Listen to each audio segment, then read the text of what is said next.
مرشد، میں آج آپ کے سامنے ہمارے دور کا اہم ترین سوال رکھنا چاہتا ہوں، وہ سوال جس کے جواب کی تلاش نے ہماری راتوں کی نیندیں اور دن کا چین چھین رکھا ہے۔ یہ کامیابی کیا بلا ہے؟ میں ایک کامیاب زندگی گزارنا چاہتا ہوں، ایک ایسی کامیاب زندگی جس میں مال و دولت ہو، شہرت ہو، سکون ہو، اچھے رشتے ہوں، مطمئن دل ہو۔ آپ تو اچھے خاصے گیانی ہو اور آپ کا ماسٹر لاؤ تسو بھی اچھا خاصا ذہین آدمی ہے، تو کیا آپ دونوں مل کر کوئی ایسا گر مجھے نہیں بتا سکتے کہ ایسی زندگی ممکن ہو جائے؟ مرشد نے اس سوال کے جواب میں کیا فرمایا، آئیے جانتے ہیں۔ مگر اس سے قبل ایک اہم بات، اگر ابھی تک آپ نے چینل کو سبسکرائب نہیں کیا تو سبسکرائب کر لیں، بیل آئیکن بھی پریس کر لیں تاکہ اگلی ویڈیوز کی اطلاع ترجیحاً آپ تک پہنچ سکے۔ ویڈیو اچھی لگے تو لائک بٹن کو پریس کر دیں، کوئی رائے ہو تو کمنٹ کر دیں، مرشد سے کوئی سوال ہو تو وہ کمنٹ میں لکھ دیں، میں مرشد کے سامنے پیش کر دوں گا۔ یہ حکمت اور دانش دوسروں تک پہنچانے کے لیے ویڈیو کو شیئر بھی کریں۔ آئیے سنتے ہیں کہ مرشد نے میرے سوال کے جواب میں کیا کہا۔ مرشد تھوڑی دیر چپ رہے، جیسے مراقبے میں چلے گئے ہوں، پھر دھیمے انداز میں بولنا شروع کیا۔ تم سبھی کامیاب ہونا چاہتے ہو، مگر حقیقت حال یہ ہے کہ سبھی ہی ناکام ہو رہے ہو۔ ایک حادثہ ہے جو تم لوگ مسلسل جھیل رہے ہو، ایک سانحہ ہے جس سے روز گزرتے ہو، ایک آگ کا دریا ہے، اسے پاٹنا ناممکن ہے مگر روز پاٹنے کی کوشش کرتے ہو اور روز ناکام اور نامراد ہو کر سوتے ہو، مگر یاجوج ماجوج کی طرح پھر اگلے دن اٹھ کر اسی دیوار کو چاٹنا شروع کر دیتے ہو جو خود کو ثابت کر چکی ہے کہ اسے چاٹا نہیں جا سکتا۔ کیسی حیرت کی بات ہے کہ تم میں سے کوئی بھی ایسا نہیں ہے جو سکھ نہ چاہتا ہو، اور ایسا بھی کوئی نہیں ہے جو اس چاہت کے ہاتھوں دکھ کا شکار نہ ہو۔ تم لوگ یہ سوچنے پر تیار ہی نہیں ہو کہ کہیں اس چاہت میں تو کوئی مسئلہ نہیں۔ سبھی جینا چاہتے ہیں ہمیشہ ہمیش کے لیے، مگر سبھی ہی مر جاتے ہیں۔ اس سے کیا ثابت ہوتا ہے؟ اور کچھ ثابت ہو نہ ہو، ایک بات ضرور ثابت ہو رہی ہے، اور وہ یہ کہ تم لوگ زندگی کے کسی بنیادی اصول کو سمجھ نہیں پا رہے ہو۔ کوئی گہرا اور بنیادی اصول ہے جو تم لوگوں کی پکڑ میں نہیں آ رہا، اور اسی کی سزا کے طور پر تم یہ سب جھیل رہے ہو۔ ایک شخص ناکام ہوتا، ایک شخص دکھی ہوتا، ایک شخص مرتا، کہہ بھی سکتے تھے کہ وہی شخص اس کا ذمہ دار ہوگا، لیکن کامیابی کا خواہش مند اگر ہر شخص ہی ناکام ہے، سکھ کا متمنی ہر شخص ہی اگر دکھی ہے، جینے کے لیے بے چین ہر شخص ہی اگر آخر میں مر جاتا ہے، تو پھر مسئلہ فرد کا نہیں، لوگوں کا المیہ نہیں، بلکہ زندگی کا کوئی بنیاد کا پتھر ہے جس تک تم سب پہنچ نہیں پا رہے ہو۔ کوئی ایک شخص ہو جو سکھ چاہتا ہو مگر دکھ کے صحرا میں جل رہا ہو، تو یہ کہہ کر جان چھڑائی جا سکتی ہے کہ اسی کی ہی کوئی غلطی ہوگی۔ لیکن اگر سبھی سکھ چاہنے والے دکھ کی لپیٹ میں ہوں تو وہاں لوگوں کو الزام کیسے دیں؟ اب کھیلنے والوں کا قصور نہیں ہے، کھیل کی نیچر میں ہی کوئی بنیادی خرابی پیدا ہو گئی ہے کہ ہر کھلاڑی ہی ہار رہا ہے۔ مرشد کی بات بجا سی لگی، مگر اس نے میری بے چینی کو اور بھی بڑھا دیا۔ میں نے کہا، حضور، اگر ہم بھول نہیں کر رہے بلکہ زندگی کی ہی کوئی بھول ہے تو ہم اذیت کیوں اٹھا رہے ہیں؟ مرشد نے فوراً کہا، میں نے یہ نہیں کہا کہ تمہاری بھول نہیں ہے اور زندگی کی بھول ہے، زندگی کی کوئی بھول نہیں ہے، بھول تمہاری ہی ہے، مگر کیونکہ سب ہی ایک سی بھول کر رہے ہیں تو اصول یہ کہتا ہے کہ وہ بھول جو سب کر رہے ہوں وہ بھول نہیں ہوتی، سوسائٹی کا عام سا نارم ہوتی ہے۔ کسی بیماری میں سارے مبتلا ہوں تو وہ بیماری نہیں رہتی بلکہ نارمل ہیلتھ کنڈیشن کہلاتی ہے۔ چلو آج میں تمہارے سوال کو ذرا تفصیل سے کھولنے کی کوشش کرتا ہوں، اس تفصیل سے شاید کوئی جواب بھی تمہاری پکڑ میں آ جائے۔ جو بھی شخص جیتنے کی کوشش کرے گا وہ ضرور ہارے گا، اس لیے نہیں کہ انسان کی ہار فطرت کا کوئی رول ہے، اور نہ انسان اس لیے ہارتا ہے کہ وہ کمزور ہے، بلکہ اصل بات یہ ہے کہ انسان اس لیے ہارتا ہے کیونکہ وہ جیتنے کی کوشش کرتا ہے۔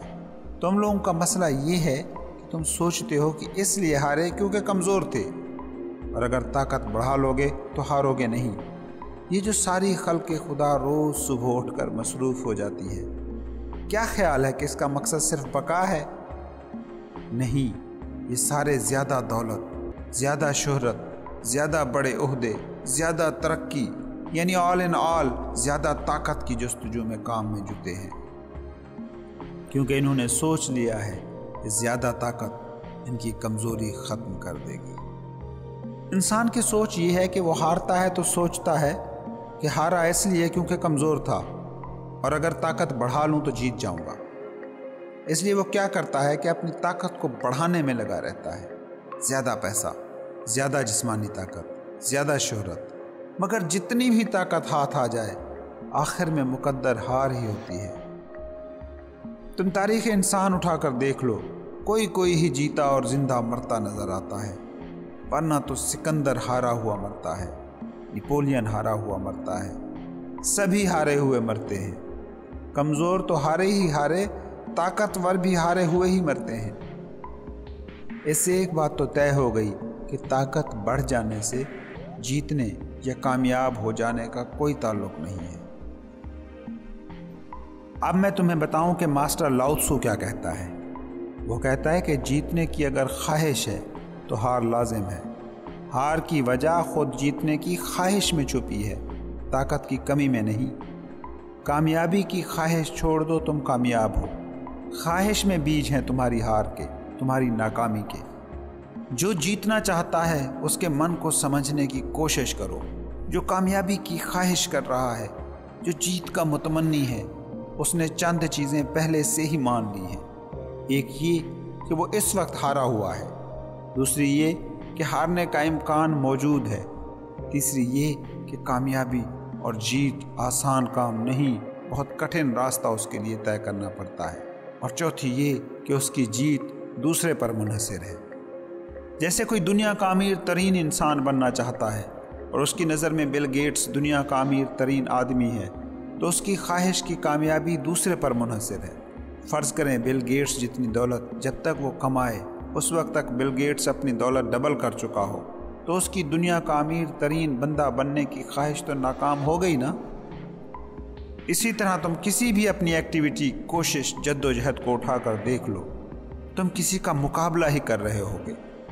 فرض کرو ایک بھکاریوں کی بستی ہے، سارے بھکاری ہیں، مانگ تانگ کر شام کی روٹی پوری کرتے ہیں اور لمبی تان کے سو جاتے ہیں۔ یہ سالوں سے ان کا طرز زندگی ہے۔ اب ان میں سے چند بھکاری شہر جا کر بھیک مانگنے لگے۔ کچھ عرصے میں ان کے پاس 2 وقت کی روٹی سے زیادہ مال جمع ہو گیا۔ وہ واپس اسی بستی میں آئے۔ انہوں نے کٹیا کی بجائے مکان بنا کر رہنا شروع کر دیا۔ تم بتاؤ کہ باقی بستی بھی اب کیا وہی رویہ رکھے گی زندگی کی طرف جو پہلے تھا؟ نہیں، اب سب کے لیے ہی اپنا مکان منزل ٹھہرے گا۔ کیا ہوا؟ کل تک جو ناگزیر ضرورت نہیں تھی، آج وہ پوری بستی کی ناگزیر ضرورت ہو گئی۔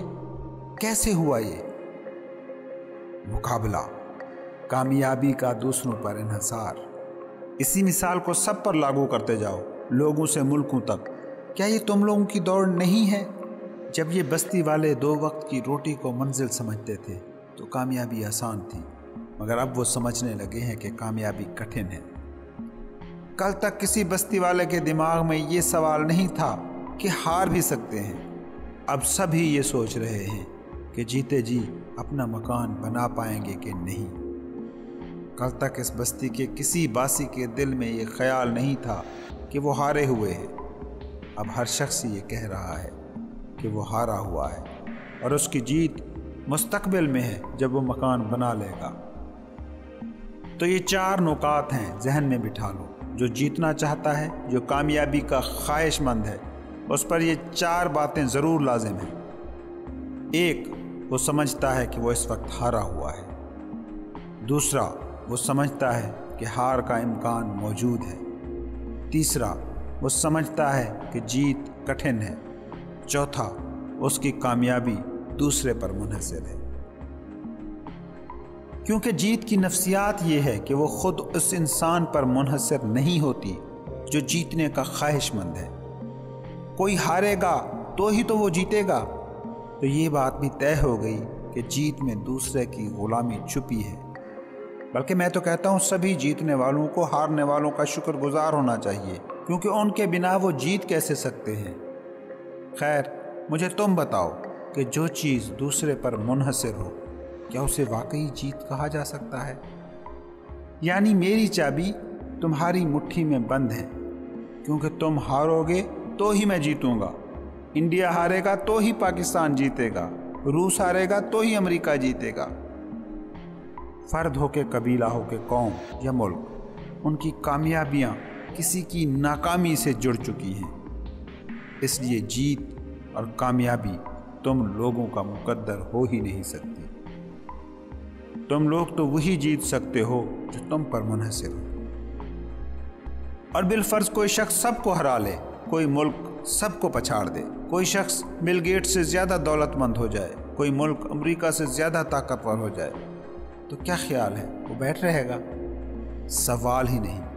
کوئی شخص یا ملک پوری دنیا کو بھی ہرا دے گا تو دوسرے سیاروں کو ہرانے کے پیچھے پڑ جائے گا، کیونکہ جیت اور کامیابی خود منحصر نہیں ہے، وہ کائنات کو ہرانے کی کوشش کرے گا۔ اب یہ کائنات تو بہت بڑی ہے، کم سے کم کسی شخص یا ملک کے مقابلے میں تو بہت ہی بڑی ہے، انسان اور ملکوں سے کہیں طاقتور ہے۔ آپ جتنے بھی طاقتور ہو جائیں، کائنات سے زیادہ طاقتور تو نہیں ہو سکتے۔ کتنے بھی ہاتھ پیر مار لو، کائنات کی طاقت سے زیادہ طاقتور ہونے سے تو رہے۔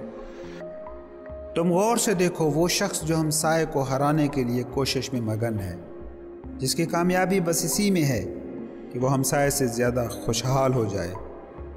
اگر وہ یہ کر لے تو کیا بیٹھ رہے گا؟ نہیں، محلے کو ہرائے گا اور کائنات کو ہرانے تک اس کی کوشش کا سفر رہے گا۔ کسی ملک کی مثال لے لو، بھارت یا پاکستان ایک دوسرے کو ہرا دیں تو کیا بیٹھ رہیں گے؟ نہیں، ایشیا کو، پھر دنیا کو، پھر سٹار وارز، پھر کائنات، مطلب کسی کو بھی ہرانے کا ہر سفر اصل میں کائنات کو ہرانے کا سفر ہے، اور کائنات کو ہرانا اگر آپ کی منزل ہے تو پھر تمہاری ہار یقینی ہے۔ چلو اگلی بات، اگر تمہارے دل میں جیتنے کی خواہش ہے تو یہ بات تو طے ہو گئی کہ تم اس وقت ہارے ہوئے ہو۔ اصل میں ہارا ہوا ہونا بے نفس ہی ایک نفسیاتی عارضہ ہے، اور فتح و کامیابی کے جنون کے سارے مبتلا نفسیاتی عارضے کا شکار ہیں۔ مجھے پتہ ہے کہ تم اس فقیر کی بات کو نہیں مانو گے، میں تمہیں تمہاری اس جدید دنیا کے سیانے لوگوں کی بات سناتا ہوں۔ بہت سے ماہرین نفسیات ہیں جو کہتے ہیں کہ جیتنے کو بےتاب لوگوں کی اکثریت احساس کمتری کا شکار ہوتی ہے۔ وہ اپنی جیت اور کامیابی سے اسی احساس کمتری کو احساس برتری میں ڈھالنے کی کوشش کر رہے ہیں، اور احساس برتری بھی بذات خود اپنی ذات میں احساس کمتری ہی کی ایک شکل ہے۔ اب مجھے تم یہ بتاؤ کہ اگر کسی شخص میں احساس کمتری ہے تو کیا وہ طاقتور ہے یا کمزور؟ کمزور کی سب سے بڑی نشانی احساس کمتری ہی ہوتی ہے۔ تو جو جیتنے کو بے چین ہے، دولت، طاقت اور شہرت کے پیچھے جو دیوانہ ہو گیا ہے، اس میں کمزوری کی کوکھ سے پھوٹتا احساس کمتری ضرور ہوگا۔ احساس کمتری کا مطلب ہے کہ وہ کمزور ہے، اور کمزور آدمی طاقت کو ڈھونڈے گا ہی، بالکل ویسے ہی جیسے بیمار آدمی دوا ڈھونڈے گا۔ نفسیات میں سگمنڈ فرائیڈ کے بعد جس شخص کو سب سے زیادہ شہرت ملی ہے وہ ہے ایڈلر۔ اس نے احساس کمتری اور دنیا کے طاقتور اور دولت مند لوگوں کی نفسیات کے حوالے سے بڑا کام کیا ہے۔ وہی ایڈلر کہتا ہے کہ جن لوگوں کی زندگی میں کسی قسم کی کمی، کمزوری، ناکامی کا احساس زیادہ ہوتا ہے، وہ اس احساس سے نجات کی کوئی دوسری راہ کھوج نکالتے ہیں۔ جیسے وہ روس کے مشہور کمیونسٹ لیڈر لینن کی مثال دیتا ہے۔ لینن کی ٹانگیں بہت چھوٹی تھیں، حالانکہ اس کا دھڑ ٹھیک تھا۔ وہ کسی بھی کرسی پر بیٹھتا تھا تو اس کے پاؤں زمین کو نہیں چھوتے تھے۔ ایڈلر کہتا ہے کہ لینن کی یہی کمی اسے بڑے سے بڑے عہدے کے پیچھے دوڑاتی رہی، بڑی سے بڑی کرسی پر بٹھانے کے لیے بھگاتی رہی۔ لینن کی مشکل یہ تھی کہ وہ کسی کے گھر میں بھی جاتا اور اسے کرسی پر بیٹھنا پڑتا تو اسے بے چینی شروع ہو جاتی تھی، کیونکہ ٹانگیں چھوٹی تھیں اور کرسی پر بیٹھتے وقت اس کے پاؤں زمین کو نہیں چھو سکتے تھے۔ اسی احساس کمی اور کمتری کی تشفی کے لیے اس نے دنیا پر یہ ثابت کرنے کی پوری کوشش کی کہ ٹھیک ہے میری ٹانگیں چھوٹی ہیں مگر میں کسی بھی بڑی سے بڑی کرسی پر بیٹھ سکتا ہوں۔ ایڈلر نے صرف لینن ہی نہیں بلکہ دنیا کے بڑے بڑے کامیاب لوگوں جنہیں ہم کامیاب کہتے اور سمجھتے ہیں ان میں وہ کمی ڈھونڈنے کی کوشش کی ہے جس کمی کی وجہ سے وہ جیتنے کی دوڑ میں دوڑے۔ یہ انسانی نفسیات کی مجبوری ہے۔ دیکھتے نہیں ہو کہ اندھے کی سننے یا سونگھنے کی حس کتنی تیز ہو جاتی ہے؟ وہ ایسا کرے گا ہی کیونکہ اس نے آنکھ کا کام بھی کان یا ناک ہی سے لینا ہوتا ہے۔ کبھی تم لوگوں نے غور کیا کہ ظاہری طور پر بدصورت آدمیوں نے حسن کی کیسی کیسی مورتیاں بنائی ہیں؟ حسن کو اپنے فن کا موضوع بنانے والوں کی فہرست اٹھا کر دیکھو، اکثریت خود حسن سے عاری نظر آئے گی۔ میں تمہیں ایک مزے کا قصہ سناتا ہوں۔ ایک جگہ مشاعرہ ہو رہا تھا، ملک کی چوٹی کی 20 خواتین شعراء وہاں جمع تھیں۔ میں کسی گھر میں مہمان تھا تو میزبان نے مجھے بھی ساتھ چلنے کو کہا۔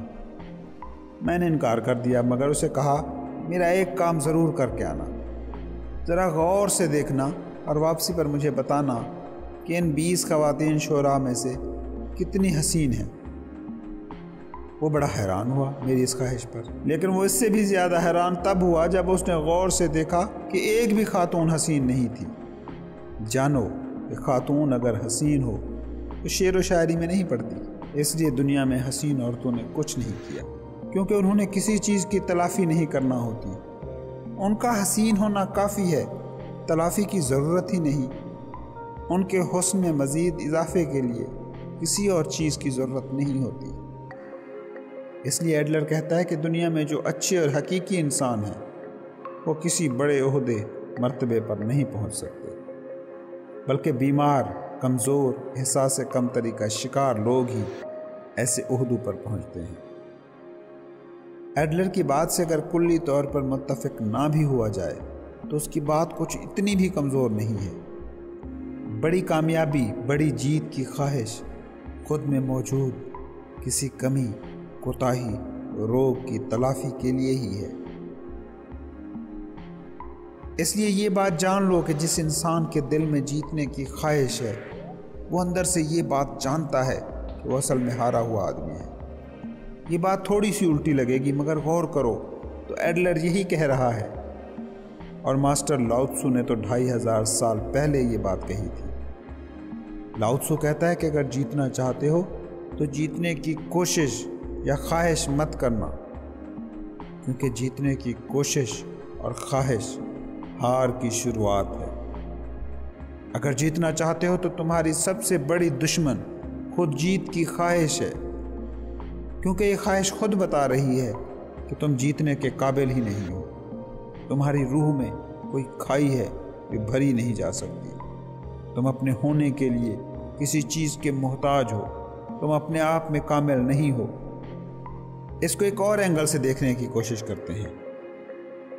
سائنسی اور سماجی علوم کے ماہرین ڈارون کی تشریح کچھ اس طرح کرتے آئے ہیں کہ سروائیول کی جنگ میں انسان اس لیے آگے نکل گیا کیونکہ وہ ذہین ہے، زیادہ ریشنل ہے، معقول ہے، اس لیے بقا کی جنگ میں وہ باقی سارے جانوروں کو ہرانے میں کامیاب ہو گیا۔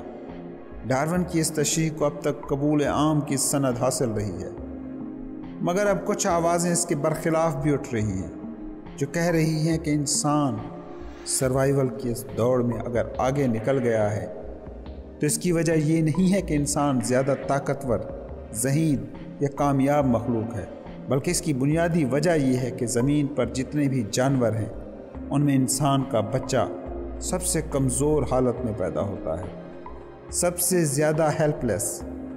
اگر انسان کے بچے کو ماں باپ پالیں پوسیں نہ اور سماج اس کی فکر نہ کرے تو آدمیت بچ ہی نہیں سکتی۔ سبھی جانوروں کے بچے آدمیوں کے بچوں سے زیادہ طاقتور اور خود کفیل پیدا ہوتے ہیں۔ سائنسدان کہتے ہیں کہ اگر انسان کا بچہ باقی جانوروں کی طرح خود کفیل اور طاقتور پیدا کرنا ہو تو ماں کی کوکھ میں اسے کم سے کم 21 ماہ رہنا چاہیے، لیکن اس صورت میں وہ پیدا ہی نہ ہو سکے گا کیونکہ ماں نہیں بچ پائے گی۔ 9 مہینے میں بچہ پورا نہیں ہوتا، کیونکہ خود کفالت اور طاقت کے حوالے سے جو چیزیں اس میں ہونی چاہیے وہ ابھی نہیں بنی ہوتی، وہ بعد میں دنیا میں آنے کے بعد بنتی ہیں۔ غور کرو نا، گھوڑے کا بچہ پیدا ہوتا ہے اور تھوڑی دیر بعد چلنا شروع کر دیتا ہے۔ آدمی کے بچے کو سالوں لگ جاتے ہیں ٹھیک سے چلنے میں۔ جانوروں کے بچے چند دنوں میں خود کفالت کی زندگی شروع کر دیتے ہیں۔ آدمی کا بچہ کہیں 25 سال کا ہوتا ہے تو جا کر سیلف سسٹینڈ لائف گزارنے کے قابل بنتا ہے۔ تو بات یہ ہے کہ انسان کا بچہ کائنات میں سب سے کمزور پیدا ہونے والی مخلوق ہے، اور چونکہ آدمی پیدائشی کمزور ہے اس لیے تلافی کی زیادہ کوشش بھی یہی کرتا ہے، بلکہ اکثر تو اوور کمپنسیٹ ہی کر ڈالتا ہے۔ اسی اوور کمپنسیشن میں اس نے سب جانوروں کو پچھاڑ دیا ہے۔ تم دیکھو نا، انسان کے ناخن ہوں یا دانت، سارے ہی جانوروں سے کمزور ہیں۔ اگر جانوروں اور انسانوں کی دو بدو لڑائی ہو تو آدمی سے زیادہ کمزور جانور اس کائنات میں کوئی نہ ملے گا۔ جانور کے ناخن، اس کے دانت لمحوں میں انسان کو چیر پھاڑ کے رکھ دیں گے۔ ماہرین نفسیات کہتے ہیں کہ ناخنوں اور دانتوں کی کمزوری کا احساس کمتری انسان میں اس قدر شدید تھا کہ پتھر کے اوزاروں، چھری تلوار سے ہوتا ہوا یہ ایٹم بم تک چلا گیا۔ انسان احساس کمتری میں ڈوبا، اپنے ناخنوں کو بڑھاتے ہی چلا گیا، اپنے دانتوں کو بڑھاتے ہی چلا گیا۔ تم نے میدان جنگ میں ٹینکوں کو، طیاروں کو آگ اگلتے دیکھا ہے؟ یہ انسان کے دانت ہیں جس نے باقی جانوروں سے مقابلے کی دھن میں بڑھائے ہیں۔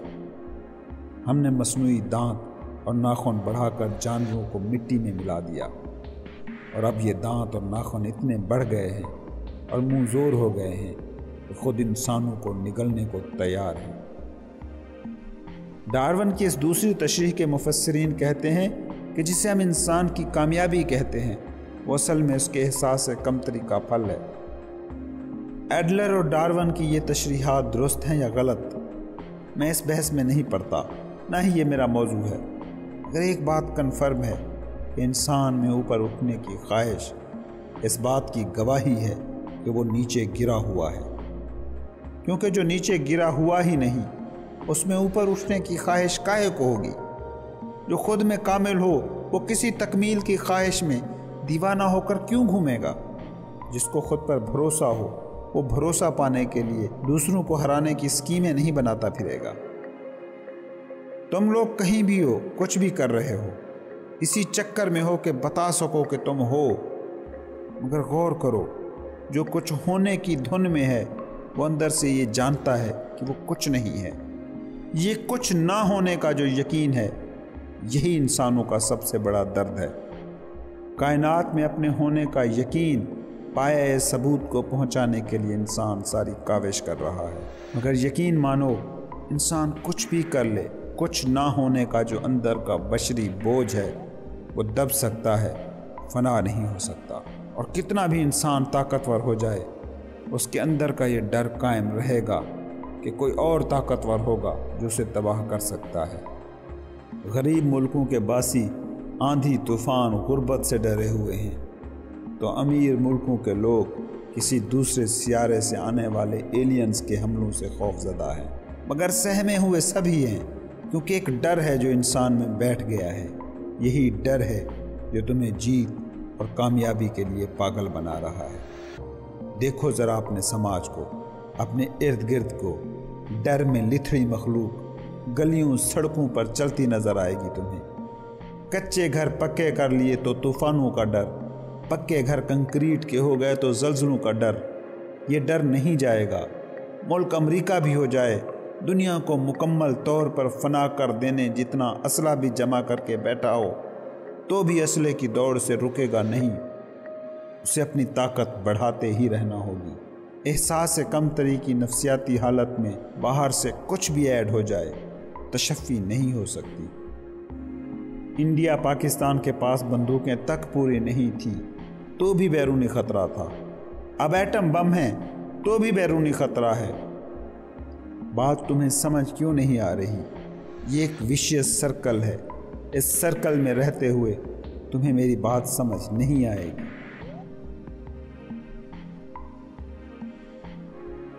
مرشد، آپ کہتے ہیں کہ جیت کی خواہش میں ہی ہار کی وجہ چھپی ہے، تو پھر آخر زندگی کا راستہ کیا ہے؟ اس زندگی کا مقصد کیا ہے؟ اگر کسی چیز کی خواہش ہی نہ کریں گے تو آگے کیسے بڑھیں گے؟ کامیابی کے لیے کوشش ہی نہ کریں گے تو اس طرح تو ناکام ہو جائیں گے۔ کامیابی یا جیت بغیر خواہش یا کوشش تو نہیں مل سکتی۔ کیا فرماتے ہیں آپ اس سوال کے جواب میں، اور کیا کہتا ہے آپ کا ماسٹر لاؤ تسو؟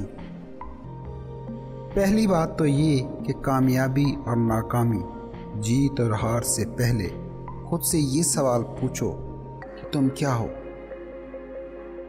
خود اپنی نیچر کے بارے میں پہلے جانو۔ جیت اور ہار، ناکامی اور کامیابی کا سوال تو اس وقت اٹھاؤ کہ جب تم کو یہ معلوم ہو کہ تم خود کیا ہو۔ کیا تمہیں اپنی بینگ کا، اپنے ہونے کا احساس ہے؟ کیا تم یہ جانتے ہو کہ تم پیس آف لائف ہو، زندگی کا معجزہ ہو؟ تم ہار یا جیت نہیں ہو، تم فتح یا شکست نہیں ہو، تم زندگی ہو۔ کیا اس سنسیشن سے آگاہ ہو جسے لائف سنسیشن کہتے ہیں؟ ایک ہے تمہارا ہونا اور ایک ہے تمہاری سوچ کہ تم ہو۔ کیا تم اس میں فرق جانتے ہو؟ تمہارا ہونا اور یہ خیال کہ تم ہو دو مختلف چیزیں ہیں۔ تمہارا ہونا کل ہونے کا عکس ہے، جبکہ تمہارا سوچنا کہ تم ہو تمہارے دماغ کا، تمہاری سوچوں کا فنکشن ہے۔ اگر تم زندگی کے احساس کی ترنگیں محسوس نہیں کر سکتے، اگر بینگ کا احساس صرف دماغ، سوچوں سے ماخوذ ہے، تو پوری دنیا بھی تمہیں فاتح، کامیاب اور سکھی مان لے، اس سے کوئی فرق نہیں پڑتا۔ تمہارے اندر ایک گھاؤ ہے، اگر تمہیں اپنے ہونے کا گیان نہیں ملا تو پوری دنیا کے مان لینے سے بھی تمہارے اندر کا گھاؤ نہیں بھر سکتا۔ کوئی بھکاری ہو اور کوئی حادثہ اسے تخت پر لے جائے تو بادشاہ بن کر بھی اس کا ڈر نہیں جائے گا، احساس کمتری نہیں جائے گا، کیونکہ احساس کمتری کا تعلق کسی عہدے، رتبے، مال و دولت کے ہونے یا نہ ہونے سے نہیں ہے، بلکہ اس کا تعلق ہے نفسیاتی ڈھانچے میں موجود خلا سے۔ یہ خلا کائنات کی کوئی بھی چیز باہر سے آ کر نہیں بھر سکتی۔ پورے تو تم خود میں ہی ہو سکتے ہو، بھر تو تم خود کو خود ہی سکتے ہو سکتا ہے بادشاہ بن کر وہ بھکاری اس خلا پر پردہ ڈالنے کی کامیاب اداکاری کر لے، مگر اس کے باطن کے سامنے تو اس کا خلا سوالیہ نشان کی طرح، کسی عفریت کی طرح موجود ہی رہے گا۔ میں تمہیں ایک دلچسپ بات بتاتا ہوں۔ کوئی شخص غریب ہو اور دولت پانا چاہتا ہو تو اس کی منزل بہت چھوٹی سی ہوتی ہے۔ مقابلہ بھی وہ اپنے سے تھوڑے سے ہی خوشحال لوگوں سے کر رہا ہوتا ہے، لیکن جب یہی شخص کافی ساری دولت کما لے تو اس وقت ایک عجیب ہی بات ہوتی ہے۔ اس وقت ہی اسے پتہ چلتا ہے کہ وہ کتنا غریب ہے، کیونکہ اب وہ اپنی دولت کا مقابلہ ہمسائے میں موجود کسی خان، گجر، بٹ سے نہیں کر رہا، بلکہ ملک ریاض، میاں منشا اور بل گیٹ سے کرتا ہے۔ اس وقت اسے لگتا ہے کہ وہ ان کے مقابلے میں کتنا غریب ہے۔ یہی معاملہ ملکوں کے ساتھ بھی ہوتا ہے۔ پاکستان اور بھارت کی مثال دیکھ لو۔ جب دونوں کے پاس انگریزوں کی چھوڑی چند بندوقیں تھیں تو اس وقت ایک دوسرے سے عدم تحفظ کا احساس کہیں کم تھا، مگر اب میزائلوں کے انبار ہیں، ایٹم بموں کی قطاریں ہیں، مگر عدم تحفظ کا خلا ہے کہ بھرنے میں نہیں آ رہا۔ اپنے لوگوں کا پیٹ کاٹ کاٹ کر بم اور میزائل بنانے کی دوڑ میں لگے ہوئے ہیں۔ اور معاملہ صرف ہندوستان یا پاکستان کا نہیں، عدم تحفظ کا شکار ہر ملک یہی کر رہا ہے۔ یقین مانو ایسے ملکوں کو عدم تحفظ کا احساس جتنا اب ہے اس وقت نہیں تھا جب ان کا سیکیورٹی اپریٹس بہت محدود تھا۔ حفاظت کی تلاش میں ملک ہو یا فرد، اسے اپنے عدم تحفظ، کمزوری کا احساس اسی وقت زیادہ ہوتا ہے جب وہ بہت سا اسلحہ جمع کر لیتا ہے، کیونکہ دولت، حفاظت اور شہرت کا جو سفر بہت غربت، بے اسلحہ اور بے نامی سے شروع ہوا تھا، اب وہ افریت بن چکا ہے۔ اب وہ مقابلے کے بڑے میدان کو دیکھ رہا ہے۔ اب کنٹراسٹ سامنے ہے، جیسے کالی دیوار پر سفید لکیر تھوڑی سی بھی ہو تو نمایاں ہو جاتی ہے۔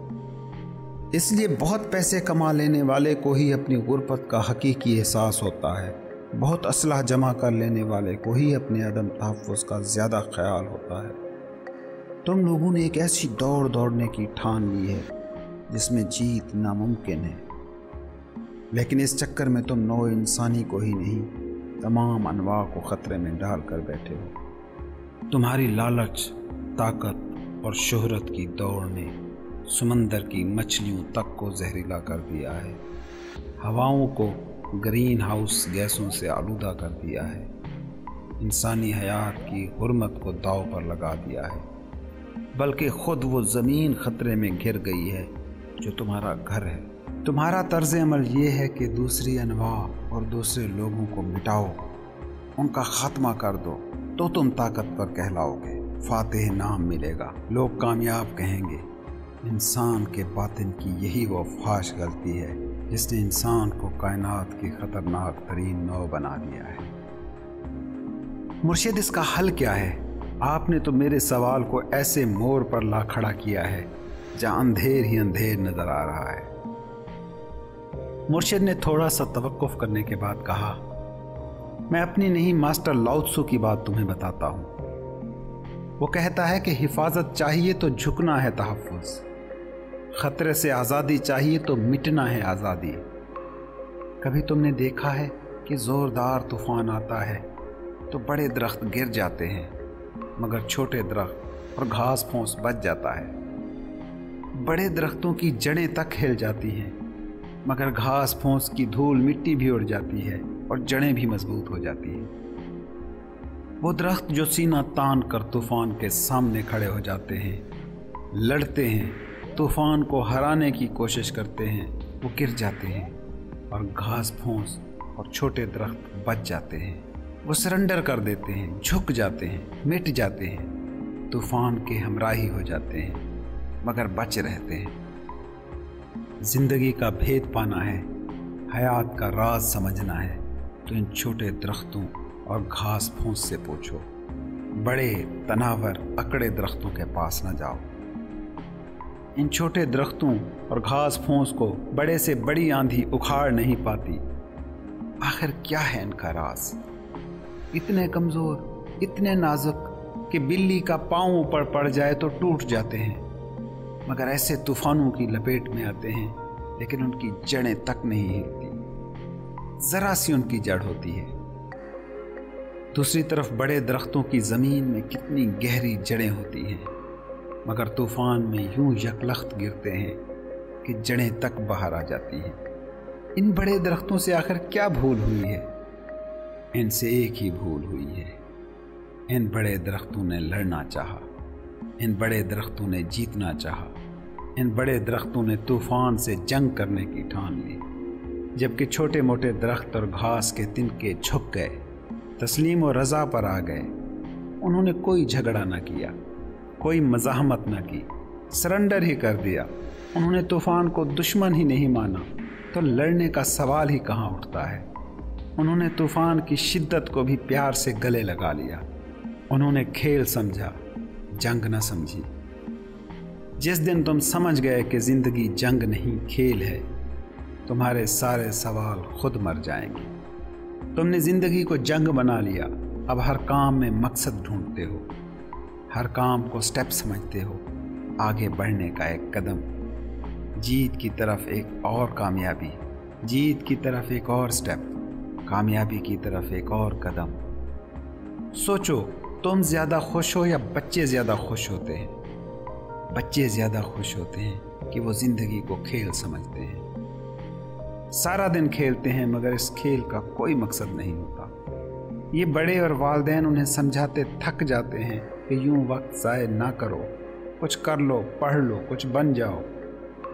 بھائی وہ کر رہے ہیں، زندگی کی کتاب کو پڑھ رہے ہیں، وہ پہلے سے بنے ہوئے ہیں، وہ اپنے آپ میں بنے ہوئے ہیں، انہیں ان بننے کے لیے کچھ کرنے کی ضرورت نہیں ہے۔ وہ ہیں، اور ہونے کے کھیل کا کیا مقصد؟ بچوں کو جب والدین کہتے ہیں کہ کھیلو مت، کیوں وقت ضائع کر رہے ہو، تو انہیں والدین کی لاجک سمجھ ہی نہیں آتی، کیونکہ وہ فطری طور پر نیچر کے پڑھے لکھے ہوتے ہیں۔ وہ جانتے ہیں کہ ہونا کافی ہے، ہونے کے لیے کچھ خاص کرنا، کہیں جانا، آگے بڑھنا ضروری نہیں ہے۔ اسی لیے سیانے کہتے ہیں کہ زندگی سیکھنی ہے تو بچوں سے سیکھو، بڑوں کے پاس مت جاؤ زندگی سیکھنے۔ ڈاکٹری، وکالت، پلمبری سیکھنے چلے جاؤ بڑوں کے پاس، اخلاق، الہیات چاہے سیکھنے چلے جاؤ مولوی، پنڈت، پادری کے پاس، مگر زندگی سیکھنے کے لیے بچوں کے پاس جاؤ، یا ان کے پاس کہ جو بڑے ہیں مگر بچوں جیسے ہیں۔ تو میں کیا کہہ رہا تھا؟ ہاں، گھاس کے تنکے آندھی کے آنے کو حملہ، چیلنج نہیں سمجھتے، وہ اسے راستہ دے دیتے ہیں۔ وہ طوفان سے کہتے ہیں ٹھیک ہے بہہ جاؤ، یہ لو راستہ۔ غور سے دیکھو، چھوٹے درخت تمہیں زیادہ طاقتور لگیں گے، بڑے درخت اندر سے کمزور رہے ہوں گے، انہیں آندھی خطرہ لگی، چیلنج لگی۔ کمزور کو ہر وقت ہی کسی خطرے، کسی چیلنج کا ڈر ہوتا ہے کہ کوئی اسے نگل نہ لے، کھا نہ جائے، طاقت نہ چھین لے، شہرت نہ چھین لے، حملہ نہ کر دے۔ جا کر دیکھو اقوام متحدہ کی بحثیں، ملک ہمسایہ اور دشمن ملکوں کی ہر حرکت کو اپنی سیکیورٹی کے لیے خطرہ، چیلنج سمجھ کر چیخ رہے ہوتے ہیں۔ تو جب آندھی آتی ہے تو بظاہر طاقتور، تناور اور مضبوط درخت ڈر جاتے ہیں، بڑے درخت اندر سے کمزور رہے ہوں گے، اس لیے وہ ڈر گئے۔ انہوں نے راستہ نہ دیا، طوفان کو قبول نہ کیا۔ ان کی انا کو لگا کہ یہ عزت کا سوال ہے، ہم اتنے اونچے بڑے تناور درخت اور ایک طوفان سے ہار مان لیں۔ ہاں، ان کی عزت بڑی کمزور رہی ہوگی۔ انہوں نے یہ سوچا کہ طوفان ہمیں اکھاڑنے آیا ہے۔ دیکھا نہیں، امریکہ نے ایک اسامہ، ایک صدام کو بھی اپنی طاقت کے لیے کتنا بڑا خطرہ مان لیا کہ لاکھوں زندگیاں لقمہ اجل بن گئیں۔ میرے بیٹے سمجھو، کوئی طوفان کسی کو اکھاڑنے نہیں آتا، وہ اپنی فطرت پر ہوتا ہے، وہ اپنے ہونے کے فرض کو نبھا رہا ہوتا ہے، وہ کسی کو اکھاڑنے پچھاڑنے نہیں آتا۔ آندھی کو بڑے درخت سے کیا دشمنی ہوگی اور گھاس کے تنکوں سے کیا پیار ہوگا؟ آندھی تو اپنی فطرت کا اظہار کرتی ہے، اسے کیا لینا ان درختوں سے؟ یہ اس کا رویہ ہے، بہنا اس کا طرز حیات ہے، وہ کسی کو توڑنے، اکھاڑنے پچھاڑنے کے لیے نہیں بہتی۔ لیکن بڑے درختوں کے دل میں ضرور کوئی ڈر رہا ہوگا، ان کی ریسپیکٹیوٹی، عزت کا سوال ہوگا۔ لوگ ہنسی اڑائیں گے، کیا کہیں گے کہ ایک طوفان سے، معمولی سی آندھی سے ہم ہار گئے۔ انہوں نے طوفان کے فطری اظہار کو اپنے لیے چیلنج سمجھا، اور بلا وجہ ہی چیلنج سمجھا۔ طوفان کسی کے لیے کوئی چیلنج نہیں تھا، بس وہ تھا۔ یہ درخت دنیا میں نہ ہوتے تو پھر بھی طوفان ایسے ہی بہتا، اسے ان درختوں سے کیا لینا دینا تھا؟ جب یہ درخت نہیں تھے تب بھی طوفان بہتے تھے، آندھیاں چلتی تھیں، لیکن درخت کی اپنی انا آڑے آ گئی۔ درخت نے جانا کہ میں جو اتنا تناور طاقتور ہوں، یہ آندھی میرے لیے چیلنج ہے، لڑوں گا، جیت کر بتاؤں گا، آندھی ٹوٹ کر رہے گی۔ مگر یاد رکھو، کبھی کوئی آندھی نہیں ٹوٹتی، درخت ہی ٹوٹتا ہے۔ زندگی نہیں بکھرتی، انا ہی بکھرتی ہے۔ تسلیم و رضا نہیں مٹتا، انا اور غرور ہی مٹتا ہے۔ اس لیے بڑے درخت ٹکراتے ہیں، اور جب ٹکراتے ہیں تو جڑیں ہل جاتی ہیں۔ میرے بیٹے، ایک بات کو سمجھ لو، پلے سے باندھ لو، جڑیں آندھی سے نہیں ہلتی، جڑیں ٹکرانے سے ہلتی ہیں۔ درختوں کی ریزسٹنس، ان کی اپنی مزاحمت، ان کی خودکشی کا سامان بن جاتی ہے۔ سوچو، جو آندھی چھوٹے چھوٹے سے درختوں اور گھاس کے تنکوں تک کو نہیں گرا سکتی، وہ بڑے بڑے تناور درختوں کو کیسے گرا پاتی؟ درخت، بڑا درخت گرتا ہے مزاحمت کی وجہ سے، مقابلے کے سبب، کوشش اور جد و جہد کی وجہ سے، لڑنے کی چاہ کے کارن۔ فتح کی لالچ اسے گراتی ہے، جیتنے کی تمنا اسے مٹاتی ہے، کامیابی کا خیال اسے زوال کے پاتال میں لے جاتا ہے۔ یہ جو تم کہتے ہو کہ تم ناکام ہو، تمہیں کامیابی چاہیے، تم زوال میں ہو، عروج چاہیے، تم ہارے ہوئے ہو، جیت چاہیے، یہ چاہت ہی تمہارا دکھ ہے، یہ خواہش ہی تمہارا زوال ہے۔ یہی دماغ کے اندھیرے کمرے میں بنی گئی سازشیں ہی تمہارا B P, sugar, heart attack اور کینسر ہیں۔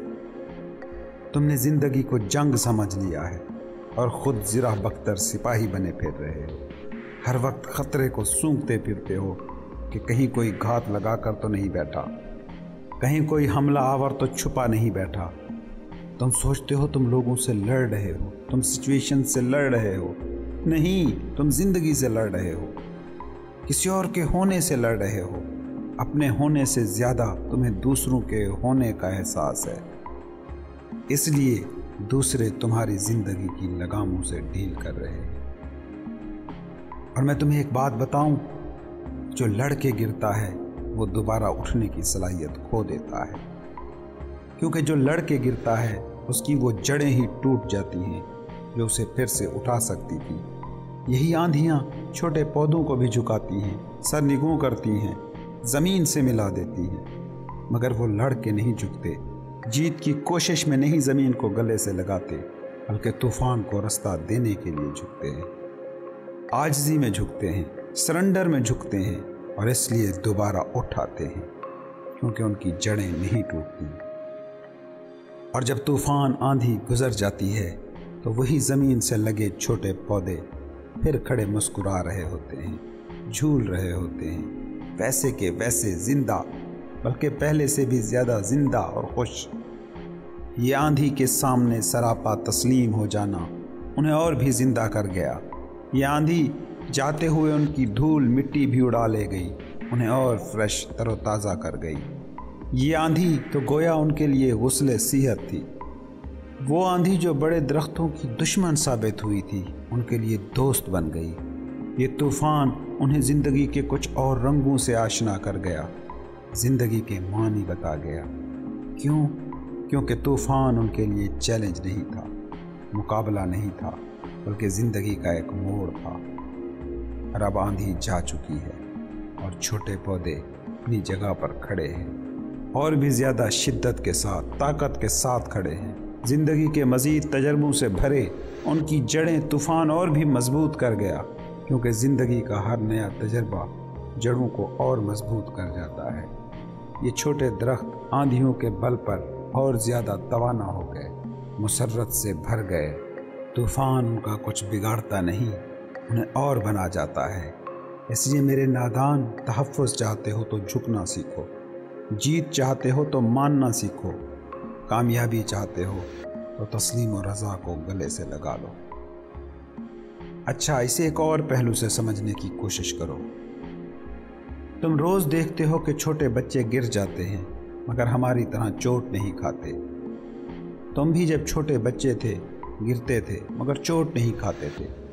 ایک بڑے آدمی کو چھوٹے بچوں کی طرح 24 گھنٹے گرا کر دیکھو، تمام ہڈیاں پسلیاں نہ ٹوٹ جائیں تو کہنا، یہ کیوں ہوتا ہے؟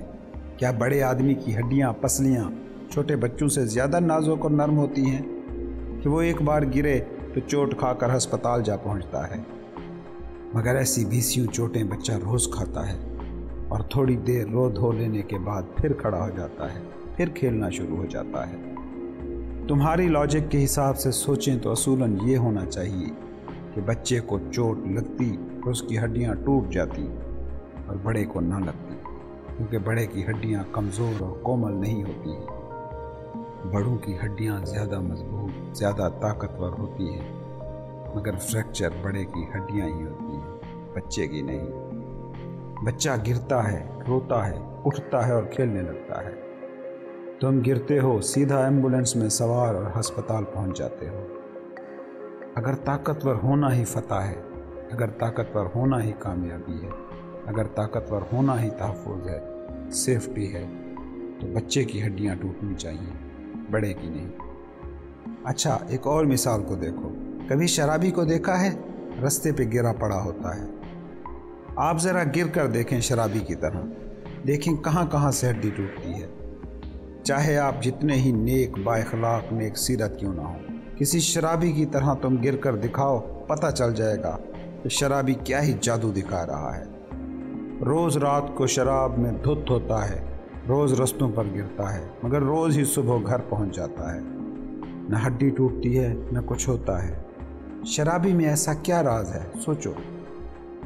اس میں بھی وہی بچے والا ہی راز ہے۔ یہ ماسٹر لاؤ تسو کا ہی اصول ہے۔ اصل میں بچے کو پتہ ہی نہیں کہ وہ گر رہا ہے، وہ جھک جاتا ہے، وہ گرنے میں راضی ہو جاتا ہے، وہ ریزسٹ نہیں کرتا، مزاحمت نہیں کرتا۔ شرابی کا بھی راز یہی ہے، کیونکہ جب وہ گر رہا ہوتا ہے تو اسے ہوش ہی نہیں ہوتا، وہ بے ہوش ہوتا ہے، اسے پتہ ہی نہیں چلتا کہ وہ گر رہا ہے، بس وہ مزے سے گر جاتا ہے۔ تمہارے ساتھ پتہ ہے کیا ہوتا ہے؟ جب تم گر رہے ہوتے ہو تو پتہ ہوتا ہے کہ گر رہے ہو، اس لیے مزاحمت کرتے ہو، گرنے سے بچنے کی کوشش کرتے ہو، مقابلہ کرتے ہو کہ گرو نہ۔ زمین کی کشش، گریویٹیشنل فورس آندھی کی طرح تمہیں نیچے کی طرف کھینچتی ہے۔ تم کوشش کرتے ہو نہ گرنے کی، مقابلہ کرتے ہو کہ نہیں گروں گا۔ اس کشمکش میں ہڈیاں ٹوٹ جاتی ہیں۔ گرنے سے ہڈیاں نہیں ٹوٹتی، ریزسٹنس سے ہڈیاں ٹوٹتی ہیں۔ وہی مزاحمت جو بڑا درخت آندھی کے سامنے دکھاتا ہے، تم بھی وہی ریزسٹنس گریویٹیشنل فورس کو دیتے ہو۔ ماسٹر لاؤ تسو کہتا ہے کہ گر جاؤ، جب گر ہی رہے ہو تو گر جاؤ، لڑو مت، مزاحمت مت کرو، خود اپنی طرف سے گر جاؤ، ساتھ دو کشش ثقل کا، ساتھ دو گریویٹیشنل فورس کا، یقین مانو ہڈیاں نہیں ٹوٹیں گی۔ وہ بچہ جو گرتا ہے اور ہڈیاں نہیں توڑواتا، وہ انجانے میں یہی کر رہا ہوتا ہے۔ بچہ چھوٹے پودوں کی طرح رویہ دکھاتا ہے، آندھی کا ساتھی ہو جاتا ہے، بغاوت نہیں کرتا، تعاون کرتا ہے، ریزسٹ نہیں کرتا، کوآپریٹ کرتا ہے۔ شرابی بھی یہی کرتا ہے، ہوش نہیں ہوتا، اس لیے وہ بھی چھوٹے پودے کی طرح بیہیو کرتا ہے اور آندھی کا ساتھی ہو جاتا ہے۔ یہی شرابی ہوش میں گرے تب چوٹ کھائے گا، مگر وہی شرابی پی کر کسی نالی میں پڑا ہوگا، سڑک پر گر جائے گا مگر چوٹ نہیں کھائے گا۔ کئی بار ایسا ہوتا ہے کہ گاڑی الٹ جاتی ہے، چھوٹے بچے بچ جاتے ہیں، بڑے مر جاتے ہیں۔ بات یہ ہے کہ چھوٹے بچے حادثے کے ساتھی ہو جاتے ہیں، ییلڈ کر جاتے ہیں، راضی برضا ہو جاتے ہیں، صورتحال کا مقابلہ نہیں کرتے، اس کو دشمن کے طور پر نہیں لیتے، بلکہ اسے بھی محبت سے لے لیتے ہیں۔ بچے یہ اس لیے کرتے ہیں کہ انہیں ہوش ہی نہیں، شعور ہی نہیں، مگر صوفی یہی کام ہوش میں کرتا ہے، شعور کے ساتھ کرتا ہے، کانشیسلی کرتا ہے۔ بچے جو انجانے میں کرتے ہیں، شرابی جو بے ہوشی میں کرتا ہے، صوفی اسی کو ہوش میں کرتا ہے، جان کے کرتا ہے۔ دو اہم لفظ ہیں، انہیں سمجھ لو، زندگی کے سارے مسئلے حل ہو جائیں گے۔ مزاحمت اور ترک مزاحمت، ریزسٹنس اور سرنڈر۔ اگر تم مزاحمت کرو گے تو ہار کر رہو گے، اگر سرنڈر کرو گے تو جیت کر۔ آندھیاں گزر جائیں گی، تم واپس کھڑے ہو جاؤ گے۔ ماسٹر لاؤ تسو کہتا ہے، مجھے آج تک کوئی نہ ہرا سکا۔ کیوں؟ کیونکہ میں ہارا ہوا ہی ہوں۔ آپ سرنڈر اور ترک کے خواہش کی بات کرتے ہیں، لیکن مجھے یہ انسانی فطرت کے خلاف لگتا ہے کہ خواہش ہی نہ ابھرے۔ مرشد نے اس کے جواب میں کہا، زندگی ایک دلچسپ کھیل ہے، تم کھیل کھیلنے میں دلچسپی نہیں رکھتے، بلکہ تم جیتنے کے لیے بس یہ کھیل کھیلنا چاہتے ہو، اور جب جیت نہیں پاتے ہو تو زندگی غم کی دھند میں لپٹی نظر آتی ہے، زندگی کا معجزہ آنکھ سے اوجھل ہو جاتا ہے۔ تم لوگ اپنی بحثوں میں، مذاکروں میں خدا کا بڑا ذکر کرتے ہو۔ میں تمہیں بتاؤں کہ خدا اور زندگی دونوں اصل میں ہم معنی لفظ ہیں۔ جب تم زندگی کو فتح کی جنگ بنا دیتے ہو اور ہارنے کی صورت میں زندگی کے معجزے کو گہنا دیتے ہو، تو بنیادی طور پر تم خدا کی توہین کرتے ہو۔ مجھے پتا ہے یہ بات بھی میری باقی باتوں کی طرح تمہیں الٹی ہی لگے گی، لیکن تھوڑا سا غور کرو، کچھ گہرائی میں اترو تو دیکھو گے کہ میری ساری الٹی باتیں سیدھی لگنے لگیں گی۔ ایک بات میری لکھ کے رکھ لو، جیت کی خواہش میں زندگی کا کھیل کھیلو گے تو آخر میں ہارے ہوئے لوٹو گے، لیکن اگر کھیل کھیلنا تمہارا مقصد ہے تو کبھی مایوس نہیں ہوگے۔ بچوں کو دیکھا ہے، سارا دن کھیلتے ہیں، ہارتے ہیں یا جیتتے ہیں، انہیں اس بات کی پرواہ ہی نہیں، اس سے کوئی سروکار ہی نہیں، وہ کھیل میں مگن ہیں۔ اس لیے دیکھتے نہیں ہو کہ جب کھیل میں جیت کی خواہش شامل ہو جاتی ہے، یعنی جب تم بڑے ہو جاتے ہو تو بڑی حسرت سے بچپن کو یاد کرتے ہو۔ کیوں؟ کیونکہ تب تم صرف کھلاڑی تھے، زندگی کے کھیل کے کھلاڑی۔ بڑے ہو کر تم اس کھیل کو جیتنے میں مست ایک روبوٹ بن جاتے ہو۔ یہی وہ چیز ہے جس نے تم سے کھیل کا لطف چھین لیا ہے۔ سب کچھ ویسا ہو رہا ہے، سب کچھ ویسا ہی کر رہے ہو۔ بچے کا بال کے پیچھے بھاگنا اور تمہارا عہدوں، دولت اور شہرت کے پیچھے بھاگنا ایک ہی چیز ہے، بس فرق اتنا پڑ گیا ہے کہ تب کھیل مقصد تھا، اب جیت کی خواہش مقصد ہے۔ صرف اسی لیے بچے خوش ہوتے ہیں اور بڑے اداس۔ تمہیں ہر دم سراہے جانے کی تمنا ہے، جانے جانے کی خواہش ہے، تعریف و تحسین کی طلب ہے۔ سراہے جانے کی تمنا کرو گے تو ہمیشہ مذمت اور لعن طعن ہی سنو گے۔ ایسا نہیں ہے کہ سراہے جانے کی خواہش نہ ہوگی تو لوگ لعن طعن نہیں کریں گے، ملامت نہیں کریں گے، بلکہ جب سراہے جانے کی خواہش نہ رہے گی تو لوگوں کی مذمت اور لعن طعن تمہیں چھوئے گی نہیں۔ مذمت ہوگی، اثر نہیں ہوگا۔ کیوں؟ کیونکہ توقع نہیں ہوگی۔ مجروح مذمت نہیں کرتی، انسان مجروح ہوتا ہے کیونکہ وہ توقع کرتا ہے سراہے جانے کی۔ لعنت، ملامت، مذمت کیوں چوٹ کرتی ہے؟ اس لیے نہیں کہ لوگ آپ کو برا بھلا کہہ رہے ہیں، بلکہ اس لیے کہ آپ کے دل میں یہ خواہش ہے کہ لوگ سراہیں، عزت دیں، احترام دیں۔ اصل مرض وہ خواہش ہے، لوگوں کی لعنت ملامت نہیں۔ درد کب ابھرتا ہے؟ اس وقت کہ جب تمنا ہو پھولوں کی اور کوئی پتھر لے آئے۔ درد پتھر میں نہیں، درد اس تمنا میں ہے جس نے کچھ اور چاہا تھا اور ہوا کچھ اور۔ زخم وہ پتھر نہیں دیتا جو تمہیں ملا، زخم وہ خواہش دیتی ہے جو دل میں تھی کہ پھول ملے گا۔ اگر پھول کی خواہش ہی نہ ہو اور کوئی پتھر لے آئے تو درد نہیں ہوتا، ترس آتا ہے کہ بیچارہ کیوں محنت کر کے پتھر مار رہا ہے۔ میں تمہیں ایک بڑے آدمی کا قصہ سناتا ہوں۔ ایک بار سدھارتھ بدھا کے پاس ایک شخص آیا اور اس کے منہ پر تھوک دیا۔ سدھارتھ نے کپڑے سے منہ صاف کیا اور کہا کہ کیا کچھ اور کہنا ہے یا بس اتنا ہی کہنے کو تھا؟ بدھ کا ایک بھکشو اور اپنے دور کا نامور جنگجو پہلوان آنند بھی اس وقت ساتھ ہی بیٹھا تھا۔ وہ تو اس شخص کی اس حرکت پر آگ بگولا ہو گیا۔ اس نے کہا یہ بدتمیزی مجھ سے برداشت نہ ہو سکے گی۔ اس نے بدھ سے اجازت مانگی کہ مجھے اس شخص کو سبق سکھانے کی اجازت دو۔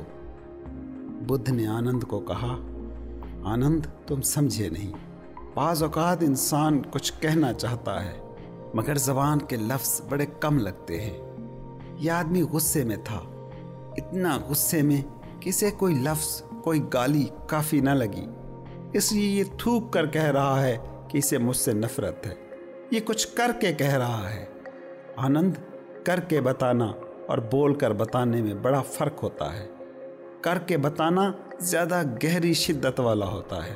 تم دیکھتے نہیں کسی پر بہت پیار آ رہا ہو تو تم بول نہیں پاتے کہ مجھے تم سے پیار ہے، بس گلے سے لگا لیتے ہو، کچھ کر کے بتاتے ہو کہ میں یہ محسوس کر رہا ہوں۔ جب انسان کے لفظ کمزور پڑ جائیں تو اس وقت ایکشن سے آدمی بولتا ہے۔ آنند، تو ناحق ناراض ہو رہا ہے، اس بیچارے کو دیکھ، اس کا غصہ ابل رہا ہے، اور بالفرض اس نے مجھ پر تھوک کر کوئی غلطی بھی کی ہے تو اس نے کی ہے، تو آگ بگولا ہو کر سزا خود کو کیوں دے رہا ہے؟ اس کو معاف کیا جا سکتا ہے کہ زندگی کے رازوں سے یہ شخص آگاہ نہیں۔ تم کو کیسے معاف کر دوں؟ تم تو خود کو راہ حق کا مسافر کہتے ہو۔ یہ بھی بدھ ہی کا قول ہے کہ لوگ دوسروں کی غلطیوں کی سزا اکثر خود کو دیتے ہیں، مگر تم لوگوں کو یہ بات سمجھ نہیں آتی۔ میرے بچے، زندگی چند اصولوں پر کھڑی ہے۔ جب تک یہ اصول زندگی میں آ نہیں جاتے، زندگی خود اپنی بنیاد پر کھڑی نہیں ہوگی۔ ان اصولوں کو اپنی تقریروں، نصیحتوں اور مشوروں کا حصہ نہ بناؤ، زندگی کا حصہ بناؤ۔ ایک سادہ سا اصول ہے، غصہ نہیں کرنا چاہیے۔ غصہ ایسے ہی ہے جیسے کسی اور کے کیے کی سزا خود کو دینا۔ بھاشنوں، تقریروں، نصیحتوں میں اس اصول کو آسانی سے بیان کیا جا سکتا ہے، مگر یہ بتاؤ کہ عملی زندگی میں بھی کیا یہ سادہ سا اصول اتنا ہی سادہ ہے؟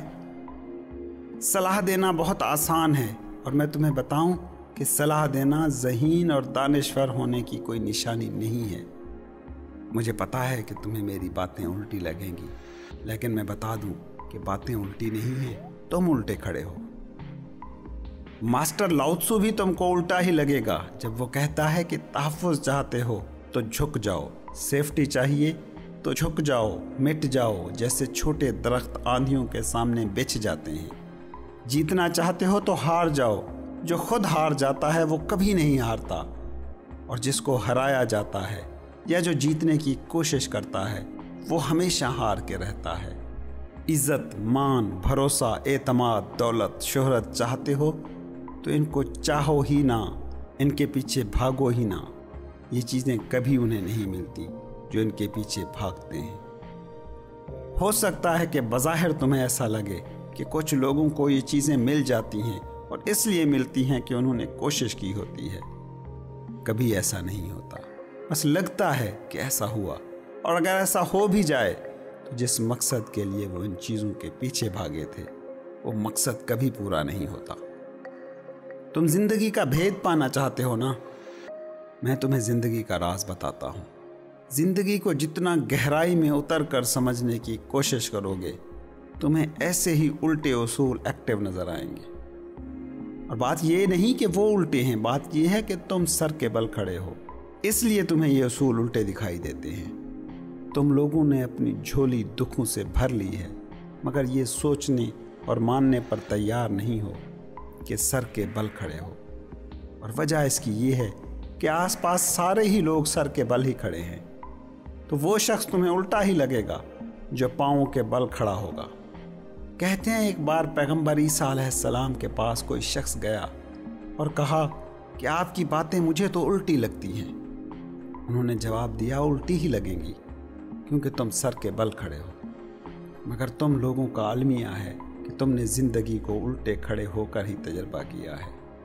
پرانی نسل مرتے مرتے تمہیں دنیا کو الٹا دیکھنے کا ڈھنگ سکھا جاتی ہے، تمہیں سر کے بل کھڑا ہونا سکھا جاتی ہے۔ اب تمہاری زندگی کا ڈھنگ یہ ہوگا تو ماسٹر لاؤ تسو کی بات تمہیں الٹی ہی لگے گی، لیکن اس کی بات سیدھی ہے۔ عزت چاہو گے تو توہین ملے گی، عزت نہیں چاہو گے تو پھر بھی توہین مل سکتی ہے، لیکن اب یہ ہوگا کہ یہ تمہیں چھوئے گی نہیں۔ میں نے کافی دیر ضبط کرنے کے بعد مرشد سے پوچھ ہی لیا، مرشد یہ کیا بات ہوئی کہ عزت چاہو اور ذلت ملے گی؟ کیا حرج ہے عزت چاہنے میں، جیت کی کوشش کرنے میں، کامیابی کے لیے تگ و دو کرنے میں؟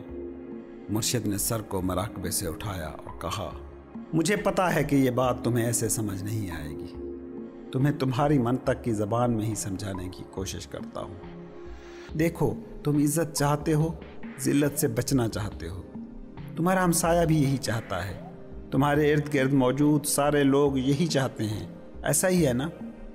سارا جہان ہی عزت چاہتا ہے، ذلت سے بھاگتا ہے، کامیابی، جیت اور فتح چاہتا ہے، ہار سے بچتا ہے۔